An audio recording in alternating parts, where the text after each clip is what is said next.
Still not sure how they did it, but the Mets split a series in Atlanta. And could they trade both Franciscos? All of it now on the latest edition of the Believe in Mets podcast. That is Jack McKessie. I am Chris Schubert here with you talking all things New York Mets. As we just mentioned, the Mets are coming home somehow with a series split in Atlanta. Craziness over the last 2 days. And no surprise for a team that is this in the cellar in the National League. The trade rumors are swirling. Jack, how are you, my friend? Okay, Chris, the Mets splitting a series, winning 2 games in a series is something that I had not witnessed while you were off on vacation. 2 of the more aggravating series losses of the year against the Phillies and the Blue Jays heading into this one. And then you lose the first 2, and somehow, Chris, you win the last 2 games of the series to save the split. It was a weird weekend. It was, and the Mets are still searching for their first series win since the beginning of June, so that just shows you the tough times that they're in. This 2-game split with Atlanta, last series they won was the 3-game set against Atlanta at Citi Field, but other than that, it has not been a lot of winning for this Mets team, and it didn't start great the first 2 games of this series.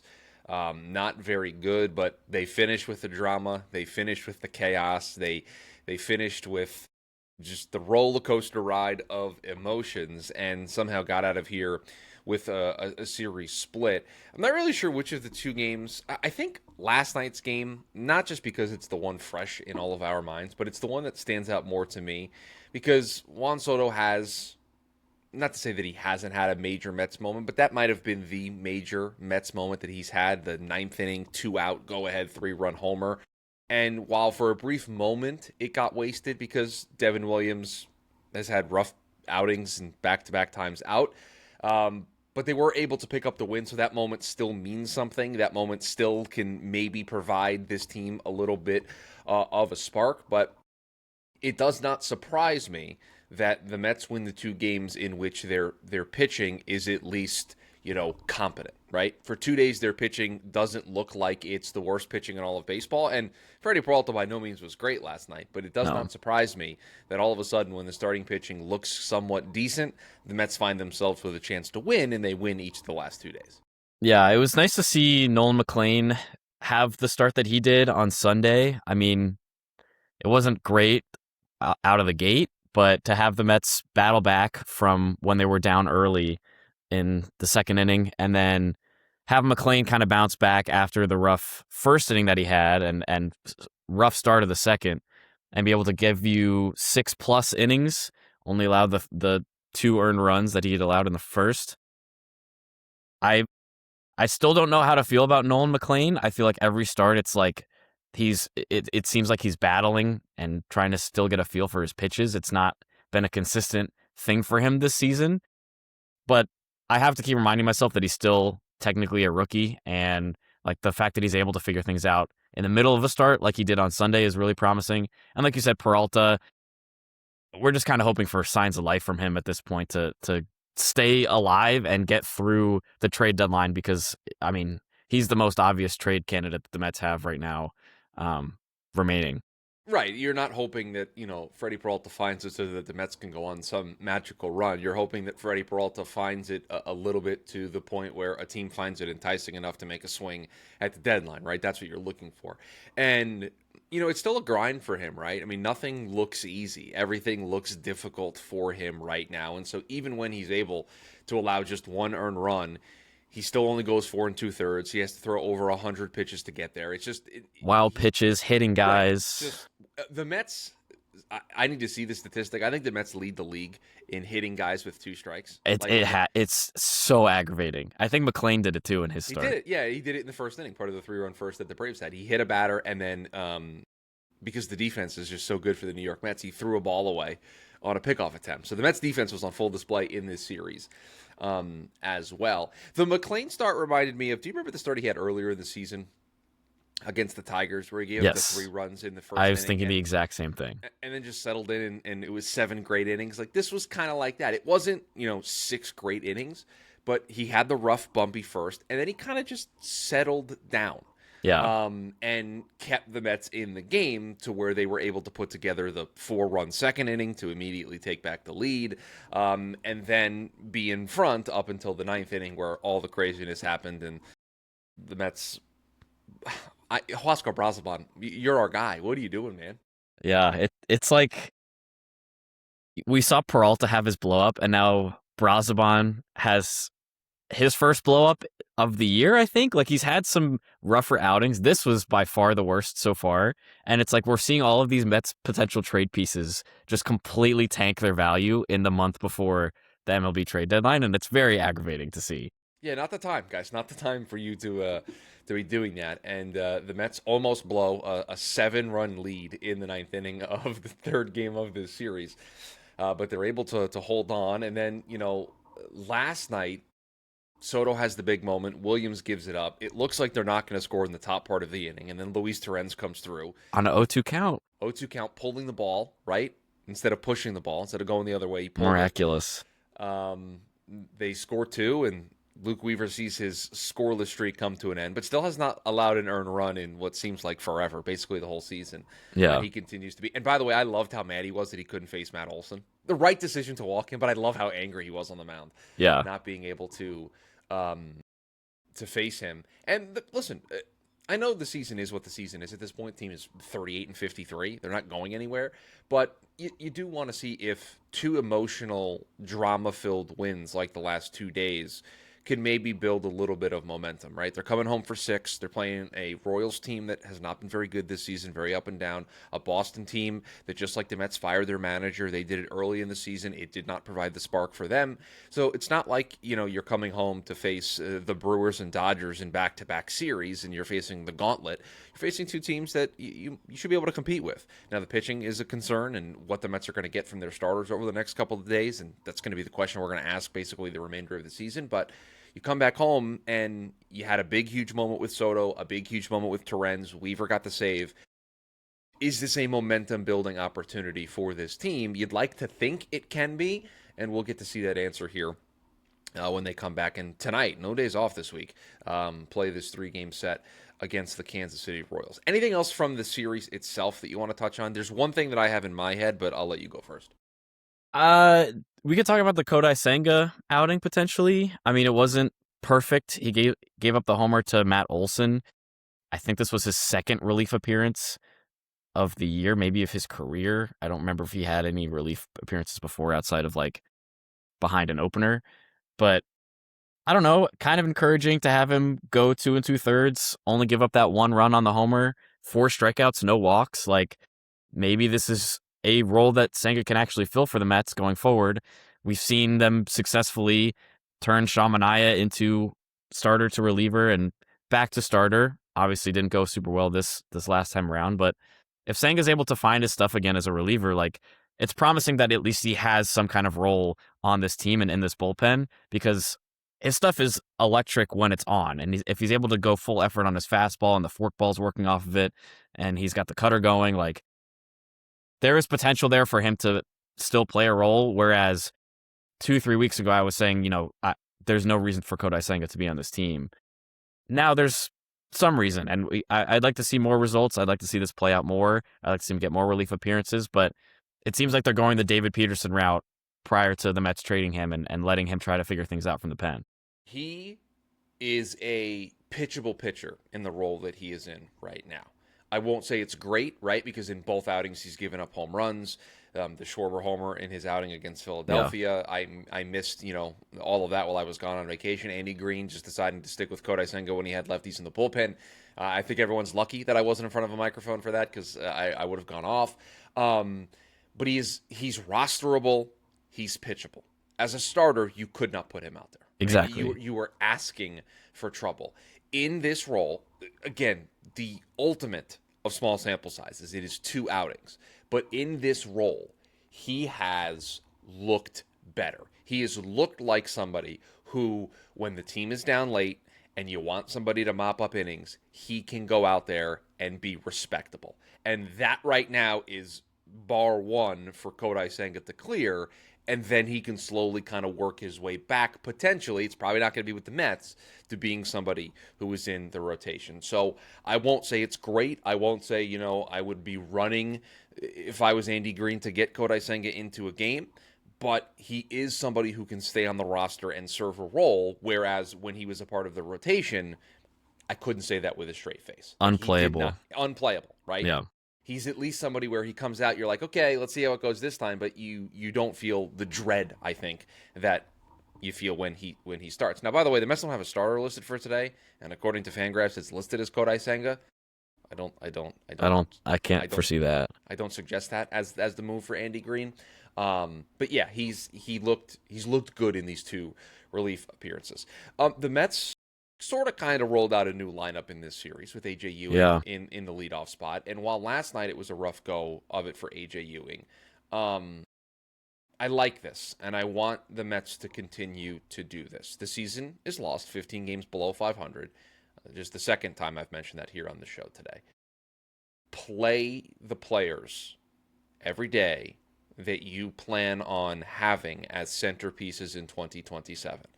And I know they're going to potentially try to protect A.J. Ewing against tough lefties. They did that over the weekend against Chris Sale.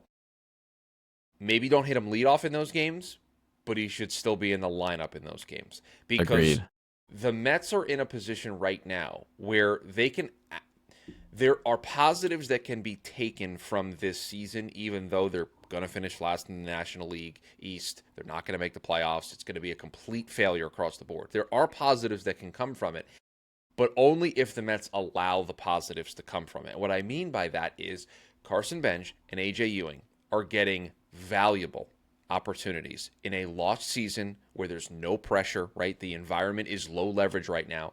And you want them to get as many at-bats against tough lefties, against tough pitching matchups as you can now, so that they are battle-tested, they are ready for the moment next year, because I fully believe that the Mets are going to try to field a contender in 2027. I fully believe that they're going to go into this offseason with the full intent of building a team that can get back to the postseason next season, and Benj and Ewing are going to play a role in that, and I would rather them have gone through, even in a lost season, reps against Chris Sale, at-bats against tough lefties, at-bats against tough right-handed pitching, so that they are ready for those moments when the stakes are higher in 2027. So I've coined the phrase. We say it all the time, but I've started to really kind of reinforce it. It's been my tagline recently: play your best nine.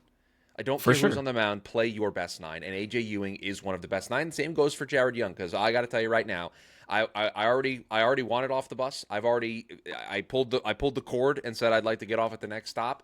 I'm getting back on the bus to pull the cord again to get back off, just to make my point very clear. I do not want to see Mark Vientos play baseball again for the New York Mets. I'm good. I mean, we talked about unplayable with Kodai Senga in the rotation. Mark Vientos is unplayable. Mark Vientos is legitimately unplayable. And I know he hit a home run in, I think, the first game of the series. He also tapped his helmet for on a ball that was fully... Not just fully in the strike zone. Not just fully like the whole ball was in the ABS zone, but it was middle. Now, to be fair to Mark Vientos, Bo Bichette did the same thing last night. That's true. The Mets are horrendous at the ABS challenge system. And also in like situations that are not important. I will say the couple that Luke Weaver had against Jorge Mateo last night were impressive. Shout out Luis Torrens. But yeah, I mean, Vientos, you talk about the ABS, you talk about the power potential that's there. It's not nearly enough to make up for the errors that we're seeing. Every at-bat that ends in like a double play that he's comes up and it's just a wasted opportunity with runners in scoring position or anyone on base.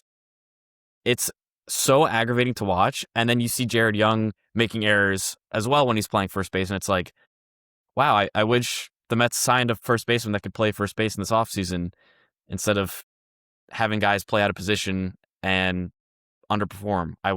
Who could have seen that coming? Yeah, I mean, it's rough. And with the options the Mets have right now until Jorge Polanco comes back, although I think he'll just DH when he comes, if and when he comes back. Yeah. Jared Young, should probably just be the everyday first baseman, right? That's what Andy Green said when he took over the role, right. was that we're going to see a lot more Jared Young at first base, and then we see Mark Vientos, and it's like, why in the world is he playing first? Because of the level of the error that he's making. It's like routine is too easy a word. Like it's beyond routine. These are plays that he should be making with his eyes closed. Yeah, and then you talk about the double plays, but for every big home run that he hits, and he did hit a home run over the weekend that was important. He has 4 or 5 at bats where he goes up there and looks like he doesn't have a clue what he's doing. So sure, you're getting a home run, but then you have to go through a game and a half where he's striking out on 3 pitches. It's a bad ABS challenge, grounding into a double play. There's just too many at bats that are wasted or are negatives to make up for the positives, the occasional ball that he runs into. Because to your point, the power's just not there enough on a regular basis. So, yeah, play your best 9. That includes Jared Young. That includes A.J. Ewing. And Carson Bench has really kind of turned the corner here and is having a really nice season. Yeah, Hit another home run last night. Just wanted to say on the A.J. Ewing and the bench note, I agree that I like having Ewing be the leadoff guy. I want to see them stick with that and give him more consistency. I am annoyed at the fact that Carson Bench was hitting 7th in the second game of the series against Chris Sale. Like, I know it's a lefty. I know you've already moved Bench down to the 5 spot in the first game of the series. Let him play in the top of the batting order, in the middle of the batting order. Don't be flipping him around like this. And then for Ewing, you have him hit leadoff in the first game. You have him sit in the second game. And then in the third game, you have him hit 5th. And then he hits a home run off Martin Perez, who's a lefty. And it's like, I like that the mantra of play your best 9, but like give these guys more consistency. If you want Ewing to be your leadoff hitter of the future, just put him there. Put him there. Like if you want Carson Bench to be, a more the middle of the lineup guy, is what Andy Green said. Keep him in the 5 hole. Like there's no reason for him to be hitting 7th with the season that he's had since the start of June. Yeah, it feels pretty easy for Andy Green to roll up to the ballpark, and as long as everyone's healthy and there's no days off that you're trying to give guys, Ewing, Soto, Bichette, Lindor, Bench are the easiest 5 names to write in your lineup. And then you decide, okay, who's playing catcher today? Who's going to DH? Who do I have playing first? Who's going to play second? Right? Like those are the decisions that you make as a manager. But other than that, like the first 5, and this is why I just say play your best 9, is I honestly like AJ Ewing last night. It was against a righty, but he went over with a bunch of strikeouts. I'm okay with that. Like I'm okay with that now in a lost season. Like let him work through it. You have to be mindful as a manager of, is he pressing? Is he struggling? Is it making it worse? And that's what a manager has to do. He has to read that every day and then make the decision, okay, now I think this is a mental thing and I got to help him out.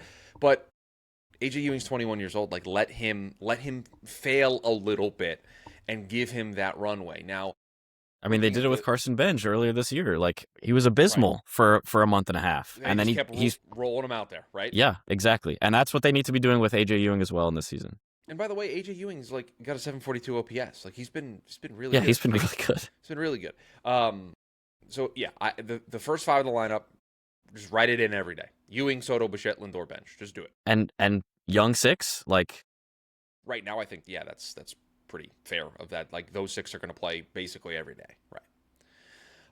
Okay, let's talk about the rumors that are out there, because when you are 15 games below 500, this is what happens. This is what follows you as a team. And there are 2 potential rumors out there, and I say potential because I don't know how much I believe either of them, but they do exist, and they have to do with the 2 Franciscos. I think we start with the one that has created more of a social media firestorm, and that is Francisco Lindor. And I'm going to try to do this as carefully as I can, because I do not want my words to be misconstrued. I think the report out there that Soto and Lindor still don't get along is absurd and ridiculous, and I do not put any credence into that. Everyone's talked about it. Everyone feels like if there was an issue, it was behind them. Soto said that there wasn't an issue. It was just a new team, and he was getting used to working with all of his different teammates. So I don't think that has anything to do with this. I do not think trading Francisco Lindor is a good idea. Okay, let me just try to make very declarative statements. I do not think trading Francisco Lindor is a good idea. If I was David Stearns, if I was the president of baseball operations for the New York Mets, I would not trade Francisco Lindor. I think he is more a part of the answer than he is a part of the problem. I say all of that. The Mets last year barely missed the postseason and completely blew it up. Nimmo gone, McNeil gone, Alonso gone, didn't bring back Edwin Diaz. They barely missed the postseason, and they blew basically the whole thing up. So, I can't say that the Mets shouldn't listen on relatively anything when a season has gone this poorly. Again, I don't think trading Francisco Lindor is a good idea. I wouldn't do it if I was in David Stern's shoes. But I don't think you can also say, oh, Mets shouldn't listen. The Mets should listen on every single player on their team. By the way, that includes Juan Soto. I don't think you are doing your job as a president of baseball operations if you don't take phone calls on players. And just because you answer the phone and a team goes, hey, what would you do this? And you say no, you still pick up the phone and listen. So again, don't trade Francisco Lindor. Francisco Lindor is part of the answer here. Francisco Lindor is a very good player. Francisco Lindor is arguably one of the best shortstops in all of baseball. But this idea that the Mets shouldn't entertain anything, to me, is ridiculous because we saw what they did after they just barely missed the playoffs. They're 15 games below 500. So just based on reputation and based on past precedent, they're going to entertain and look under every rock to see how they can fix this team. Hopefully I phrase that in a way that makes it very clear that I want to keep Francisco Lindor, but also understanding that the Mets have a job to do and listening on their players is part of the job. 100%. I fully agree with everything that you said, especially, I mean, I don't know if Francisco Lindor is just one of the best shortstops in baseball, but like at this point, Chris, I would say he's one of the best players in Mets history. Like in terms of the moments that he's had for this team, the grand slam against the Phillies in the National League Division Series, like, is an all-time Mets moment for any player ever. And Lindor has been behind so many of those as a hitter, as a fielder, as the face of the franchise, the not official captain of the team, but like everything that the Mets have been since he came over in 2020, 2021 has been elite, like an elite level. That said, you have to look down the road at the Mets' future here now because there are so many players that they can't go forward and build a core around in the future. I don't think Brett Baty is a lineup staple, even though that's what the leaks have been. I don't think Brett Baty has a long-term future in New York. We talked about Mark Vientos. He's not long for New York either. I don't know if he's on the roster in 2027. He shouldn't be, in my opinion. You look at the state of the rotation, how fragmented it is, how it's held together by a piece of chewing gum and some duct tape.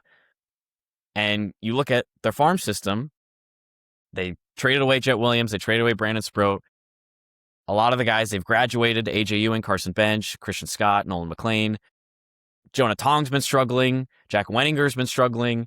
And you think about the assets that you can get in a Francisco Lindor trade that could rebuild a potential core for the future with Ewing, with Benj, with likely Soto, with Nolan McLean, and get the Mets into a better place longer term rather than we have to bring in every free agent that you can think of to make this team work together cohesively. That just doesn't work longer than 2, 3, 4 years out. The Mets need to be thinking about their long-term future, and if that means listening for calls on Francisco Lindor and seeing what kind of return you could get if you were to trade him, a guy that still has 5 more years left on his contract, they have to do it. You said it. This is a player that is an elite player. The Mets should not trade him. He is a cornerstone of the team right now and can and should be for a long time. But you're not doing your job if you're David Stearns if you don't listen to potential calls and set yourself up for a much better future for the Mets, because right now things are so bleak, and I don't know what core they can build around besides the 3 or 4 guys I mentioned earlier. Yeah, you're not making outbound calls and saying, "Oh, do you want Francisco Lindor? Oh, do you want Francisco Lindor?" Exactly. But you're the inbound calls that come in, if he comes up, you say, "Hey, we're not really interested in trading him. We're not going to trade him." And if a team makes you that Godfather offer, then you contemplate what it means for the franchise. You contemplate, is this the right thing for the team? But to just completely dismiss anything, to me, is foolish. Again, hopefully the message is made very clear. I want the Mets to keep Francisco Lindor. I think Francisco Lindor is part of a core that can help the Mets win a championship. But I think this dismissiveness to the idea of the Mets can just say no to ideas or can just say, hey, we're not doing this, we're not doing that when they're in the position that they're in, to me is, I think, a short-sighted approach to team building, right? The Mets owe it to themselves. They owe a responsibility to themselves and to the fan base to, if somebody calls and says, hey, we'll give you our top 3 prospects and 2 major league ready players for Francisco Lindor, it is the organization's responsibility to say, okay, do we like this? Do we think this is a good trade? No? Okay, we're going to say no, we're going to move on. You can't, but you have to actually go through the process. You can't just dismiss things without actually hearing them out. That's not good process, and I don't think that leads to the result of the Mets building a good team. And again, I hope that if that trade offer comes in, they come to the place where they say, no, this doesn't make any sense. Francisco Lindor is a Gold Glove caliber shortstop. He's an MVP candidate when healthy. He is somebody that can hit in the middle of the order for the remainder of his tenure here. To your point, he's going to go down as one of the Mets' best hitters in franchise history. Like, all of that. And I do think what happened with Pete, even though Francisco Lindor isn't homegrown, is going to play a factor in this. Do we want to get rid of a player that the fans love? And okay, I hope that they go through that whole process. They workshop it, and they actually come to the conclusion that, hey, this is the right thing for us as a franchise to keep Francisco Lindor. Again, Yeah. I want Francisco Lindor to remain a member of the New York Mets. I think the idea of trading him would make the Mets worse in both the short and the long term. But I don't think it's as easy to say, oh, they shouldn't even consider it. Okay, well, you don't know what teams are going to offer. You just don't know. And again, at this point, anything should be on the table. Like, but given how poorly this season went, after blowing everything up, after firing your manager, after firing the coaching staff, except for the manager, like, you have to be willing to completely change your vision for the future based on what comes in. And if that means parting with Francisco Lindor, but you get 5 prospects, 2 of them major league ready or more, or anything that could build up your core for the future, you have to listen and you have to be willing to make a pivot. And I'm with you, Chris. I don't want Francisco Lindor gone. He's one of my favorite players I've ever seen play for this team. But what is the future going to look like if this is the present? And there's also this, the other thing that bothers me about this is people act like Francisco Lindor is a scrub and they should trade him. Like, Francisco Lindor is a very, very, very, very, very, very good player. So, like, just stop.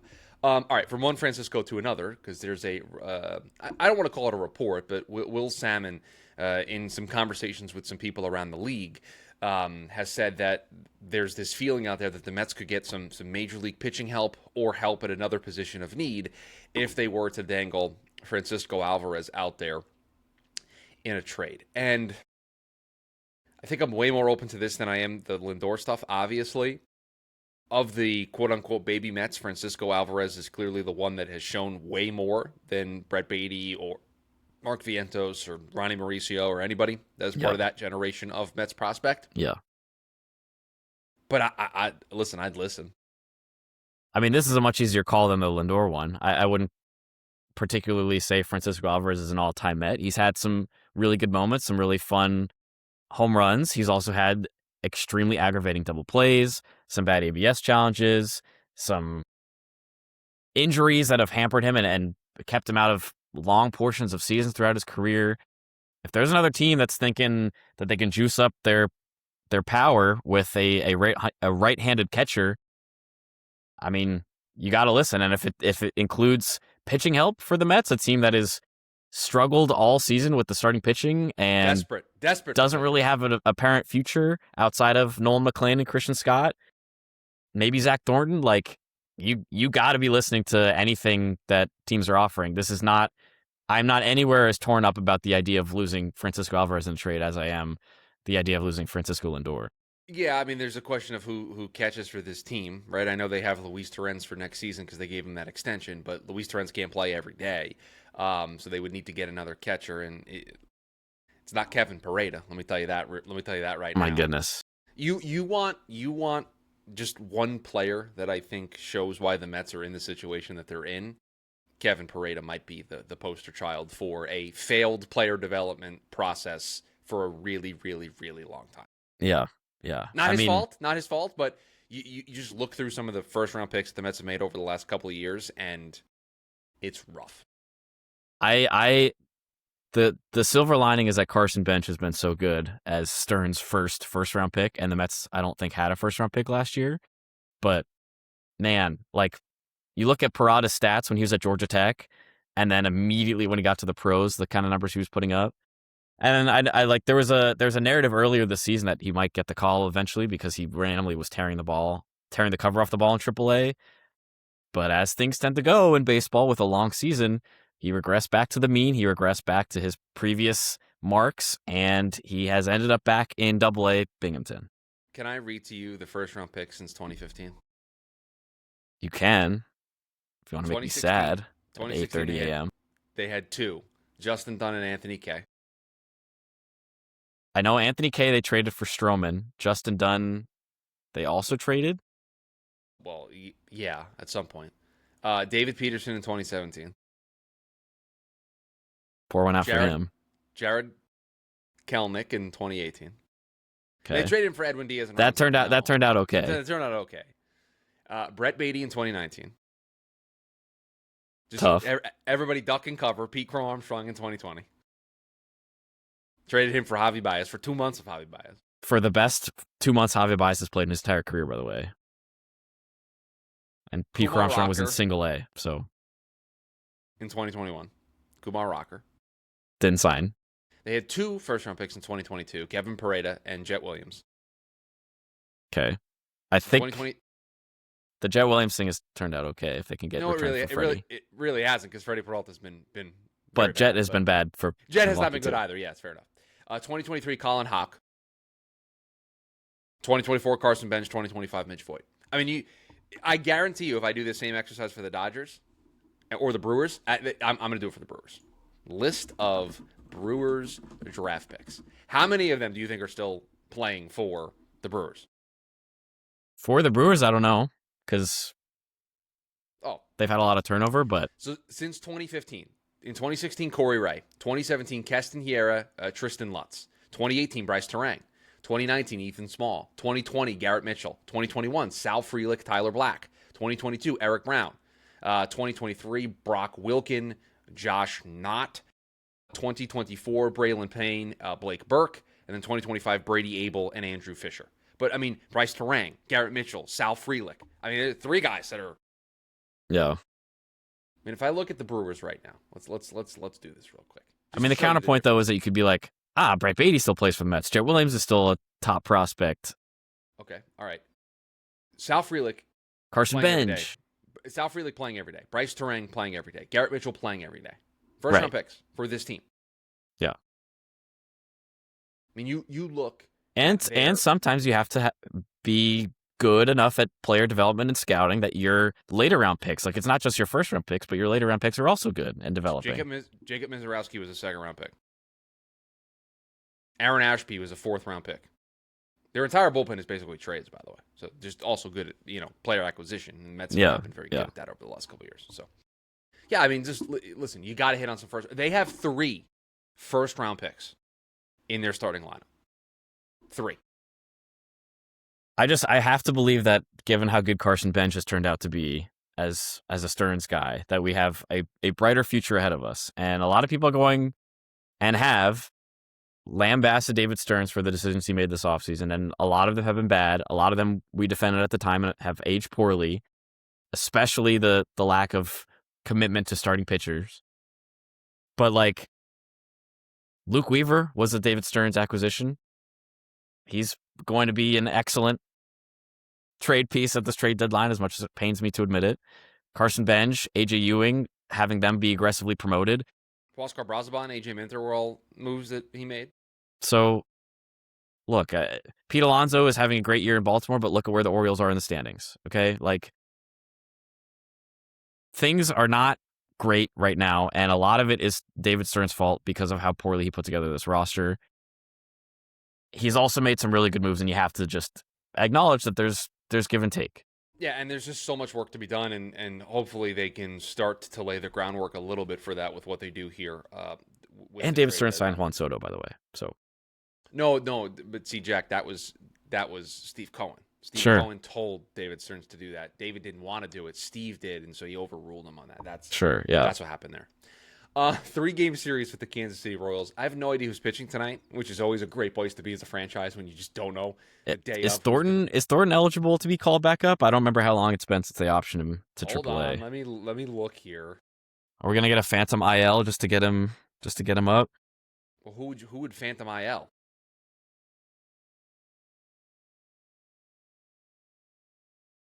Zach Thornton. AJ Minter gave up his first run, and No, AJ Minter's been fine. They optioned Thornton on Saturday, 6/27.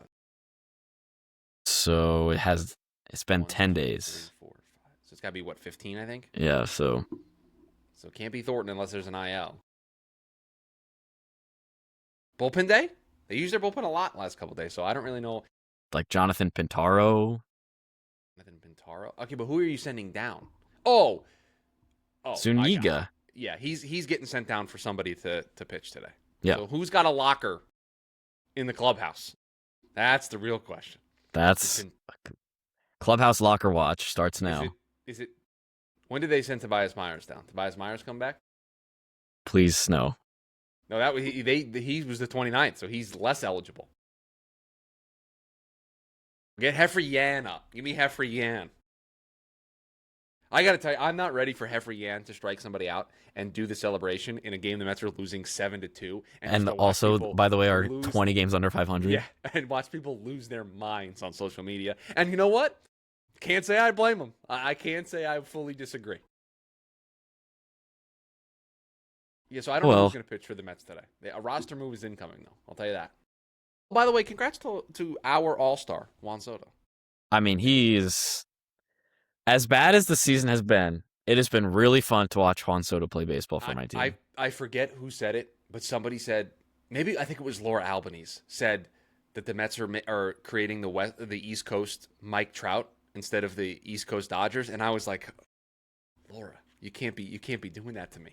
Oh no! You can't be doing that to me. I think it was her. Let me very quickly look at her Twitter. That hurts so. That hurts so bad. Right, and that's what happened to me. Yeah. Here it is from July 4th. The Mets once had aspirations of being the East Coast Dodgers, but after Juan Soto was named the lone All-Star Saturday, you have to wonder if they actually created East Coast Mike Trout. It was a gut punch. It was a gut punch. Oh, it's so right at this point too. In this moment, it is 100% accurate. Yes, and they've missed the playoffs by one game in his first season with the Mets, and now he is a top 5 hitter in pretty much every statistical category in all of Major League Baseball, and the Mets are 15 games below 500. So yeah, that's what we're going to leave you with here on the show. So in the meantime, please rate, review, subscribe wherever you are listening to us. You want to watch the show, do so over on our YouTube channel. Just search Jack McKessy, McKessy, for the video version of the program. We are back after the Kansas City series to break down the Mets potentially carrying some momentum from this series split against the Braves. At least that's what we're hoping to see here in 3 games back at home at Citi Field. We'll talk to you all next time, and as always, let's go Mets. Let's go Mets.